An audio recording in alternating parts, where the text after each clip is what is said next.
బొరుగు ముద్దలు మన అమ్మమ్మలు చేసిన బొరుగు ముద్దలు చాలా సింపుల్గా టేస్టీగా చేసుకోవచ్చు ఫ్రెండ్స్.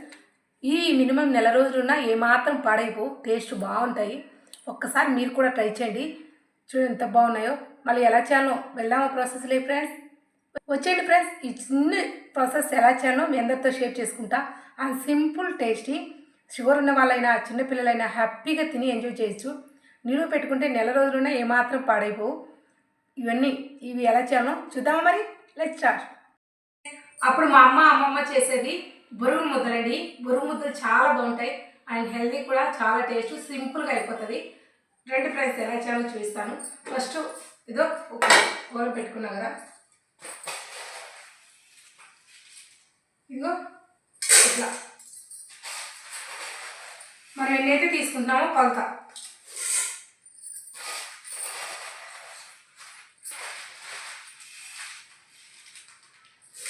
ఈ గిన్నెతో నేను 3 గిన్నెలు తీసుకుంటున్నా. తీసుకొని ఒకసారి మంచిగా డ్రై రోస్ట్ అంటారు కదా, మంట సిమ్లో పెట్టుకొని, ఈ కాలం కొంచెం బొరుగులు మెత్తగా ఉంటాయి. డ్రై రోస్ట్ అండి, ఊరికి అలా కలబెట్టుకొని మంచిగా తీసేసుకుంటున్నాయి. ఎందుకంటే చల్లగాలం కదా, కొంచెం బొరుగులు మెత్తగా ఉంటాయి. మెత్తగా ఉంటే అంత టేస్ట్ అనిపించవు. అందుకు డ్రై రోస్ట్ అలా కలబెట్టుతూ ఉంటే మెత్తగా పోకుండా బాగుంటాయి.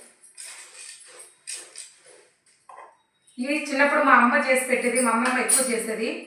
చాలా బాగుంటాయి, చాలా టేస్టీ కూడా. ఎన్ని తిన్నా హెవీ అనిపించవు, ఏం ప్రాబ్లం కూడా రాదు దీనివల్ల. సో ఎవరైనా చేసి పెట్టుకోవచ్చు. నిలువ పెట్టుకుంటే మినిమం నెల రోజులైనా తినచ్చు, నో ప్రాబ్లం. పెట్టుకున్నాం కదా, ఇప్పుడు తీసేద్దాం బొరుగులన్నీ కూడా. నేను కొంచెం టిఫిన్ వాడుకునే బొరుగులే తీసుకున్నానండి. ఇప్పుడు బొరుగులు అసలు కాదు, మామూలుగా టిఫిన్స్ వాడుకుంటాం కదా, అలాంటి బొరుగులే తీసుకున్నా. ఇప్పుడు దింపేసుకున్నాను. కొంచెం బొరుగులు ఇంట్లో వాడుకునేవి తీసుకున్నాను. ఇలా ఇప్పుడు గలగల అనిపిస్తున్నాయి కదా ఫ్రెండ్స్, ఇలా అనిపించాలి. అసలు ఏగకూడదు, జస్ట్ వేట్ చేస్తే బొరుగులు అనేవి నీళ్ళుకుంటాయి అన్నమాట. తినడానికి కంఫర్ట్గా ఉంటాయి. అందుకని అయితే ఒక స్పూన్ నెయ్యి తీసుకుంటున్నా. నెయ్యి వేయడం వల్ల మంచిగా ఉంటుంది, ముద్దలు కూడా అందంగా కనిపిస్తూ బాగుంటాయి అన్నమాట. కొంచెం కరగనిద్దాం. కరిగాక ఏ కప్పుతో అయితే నేను బొరుగులు తీసుకున్నానో అదే కప్పుతో 3 కప్పులు బొరుగులు తీసుకున్నా, 1 కప్పు బెల్లం తీసుకున్నా. ఇది సన్న మంట మీదనే కొంచెం కరగనివ్వాలి. ఇలా చూడండి, ఇలా కలబెట్టుకుంటూ ఉండాలి. అడుగు అంటుకోకుండా పాకం అనేది లో ఫ్లేమ్లో, హై ఫ్లేమ్లో అడ్జస్ట్ చేసుకుంటూ మంటను అనేది ఇలా కలబెట్టుకుంటూ పాకం వచ్చేదాకా కలబెట్టేసుకోవాలి. పాకం అనేది ఇలా వచ్చాక మధ్యలో ఒకసారి చెక్ చేసుకుంటూ ఉండాలి. ఎందుకంటే మరీ ముదురు పాకం వస్తే ఎంత బాగుండదు. నేపాకం వచ్చింది అనుకోండి, ముద్దకు రాదు. 2 ప్రాబ్లమే. పర్ఫెక్ట్గా వస్తేనే మనకు ముద్దకు కరెక్ట్గా వస్తుంది. ఒకసారి చెక్ చేద్దాం. నీట్గా ఉండే కప్పులో కొంచెం వాటర్ వేసుకుంటే ఇలా వచ్చినప్పుడు పాకం అనేది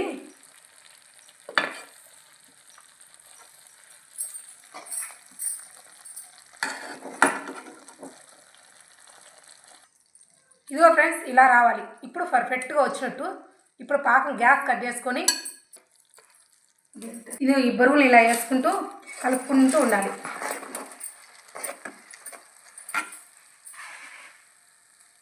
మంట ఆఫ్ చేసేసుకోవాలన్నమాట. పూర్తిగా మంట ఆఫ్ చేసుకొని బొరుగులు వేసేయాలి. బొరుగులు అనేవి పాకాన్ని మంచిగా అబ్జర్వ్ చేస్తాయి.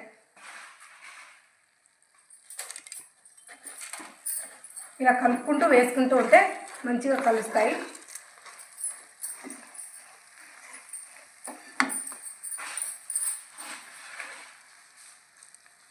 ఇలా అండి మంచిగా కలిపెట్టేసుకున్నాం కదా, పాకం మొత్తం బీట్ చేసుకున్నాయి. ఇది పర్ఫెక్ట్గా ఉంది. కాకపోతే కొంచెం చల్లబడ్డాక ముద్దలు కట్టేసుకోవాలండి. ఇప్పుడే ఏం చేయబెట్టామంటే కొంచెం వేడిగా ఉంటుంది కాబట్టి సాధ్యం కాదు. జస్ట్ 10 నిమిషాలు అలా వదిలేద్దాం. ఇంతేనండి, సింపుల్గా చేతికి కొంచెం తామ్ చేసుకొని ఒక్కొక్కటి ఇలా చేసి పెట్టుకోవాలి. ఇప్పుడు కాలేదు, ఇప్పుడు నో ప్రాబ్లం. ఇలా మరి ప్లేట్ చేయకోకుండా, స్మూత్గా కాకుండా ఒక రకంగా ఇట్లా ముద్ద చేసుకొని ఒక్కొక్కటి ఇలా చేసి పెట్టుకోవాలి. ఇట్లా 1 బై 1 కొంచెం చల్లారాలి.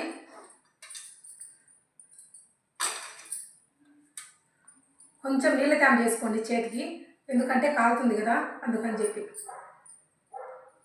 ఫ్రెండ్స్ మంచిగా ఇట్లా చుట్టేసుకోవాలి 1 బై 1. ఇది అంతే, సింపుల్ లడ్డుగా చుట్టేసుకోవడమే. కింద చుట్టుకునే కన్నా వేడి చల్లారిపోయాక పర్ఫెక్ట్గా వస్తుంది. అట్లా 1 బై 1 మంచిగా మనం అడుగులు ఉంటుంది కదా, దాన్ని కూడా వేస్ట్ చేయాల్సిన పని ఏమీ లేదండి. ఉండలు చక్కగా వస్తుంది. మంచిగా లడ్డులన్నీ మొత్తము బొరుగు ముద్దలన్నీ చుట్టేసాను ఫ్రెండ్స్. ఇదిగో ఫైనలీ బొరుగు ముద్దలు రెడీ అయిపోయి. ఇంతే ఫ్రెండ్స్. ఫస్ట్ టైం మన ఛానల్ చూస్తే సబ్స్క్రైబ్ చేసుకొని లైక్ చేయండి ఫ్రెండ్స్. ప్లీజ్ అందరూ మంచిగా సపోర్ట్ చేయండి ఫ్రెండ్స్.